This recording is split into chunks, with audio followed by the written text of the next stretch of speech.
बहुत समय पहले की बात है। घने जंगलों और ऊंचे पहाड़ों के बीच बसा एक छोटा सा गांव था, मालवनपुर। वहां की जिंदगी सीधी सादी थी। लोग खेती करते, मवेशियों की देखभाल करते और शाम को एक दूसरे के साथ बैठकर कहानियां सुनते थे। लेकिन एक चीज अलग थी। हर पीढ़ी में गांव से कोई ना कोई महान योद्धा निकलता था। इसी गांव में रहता था एक लड़का, आरव। वह कोई खास नहीं था। उसका शरीर दुबला पतला था। न ही वह लड़ने में तेज था और न ही दौड़ने में। लेकिन उसकी आंखों के बिना क्या, मालवनपुर का सबसे महान योद्धा बनने का सपना। गांव के बाकी लोग उसकी बातें सुनकर हंसते थे।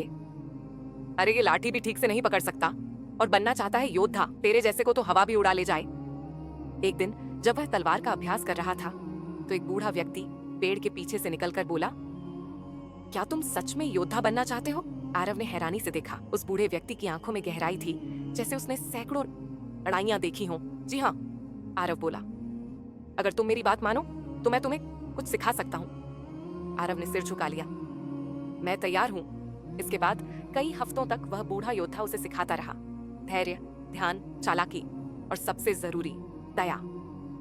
दया में ताकत है, वो कहता था। क्रोध में नहीं, डर में नहीं, नफरत में नहीं, ताकत छुपी है इंसानियत में। एक रात जब आसमान काला था और बादल गरज रहे थे, कुछ घुड़सवार गांव के पास आकर रुके। वे कोई साधारण लोग नहीं थे। ये थे भीमराव डाकू और उसके साथी, जंगल के सबसे खतरनाक लुटेरे। उनका मकसद था गांव को लूटना, महिलाओं और बच्चों को डराना और गांव को जला देना। गांव के सभी योद्धा किसी दूर युद्ध पर गए हुए थे। गांव डर से कांप उठा। लेकिन एक व्यक्ति सामने आया, आरव।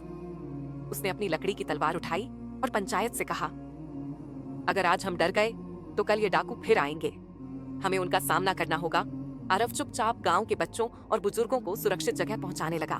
फिर वो अकेला डाकुओं के सामने खड़ा हुआ, जैसे एक पतली सी चिंगारी अंधेरे को चुनौती दे रही हो। उसने गांव की गलियों में कांटे बिछा दिए, कुएं के पास कीचड़ फैला दिया ताकि घोड़े फिसल जाएं। उसने अपनी छोटी सी टीम बनाई, गांव के बच्चों और औरतों की। सबने मिलकर जैसे ही डाकू गांव में घुसे, एक एक करके उनकी चालें फेल होने लगी।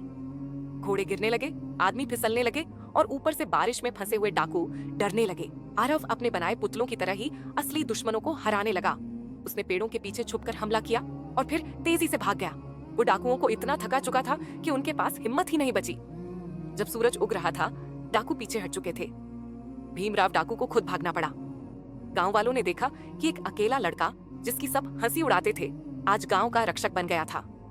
गांव वालों ने आरव को कंधों पर उठा लिया और कहा, हमें माफ कर दो, हमने तुम्हें कभी नहीं समझा। अब से तुम हमारे रक्षक हो, हमारा गर्व हो।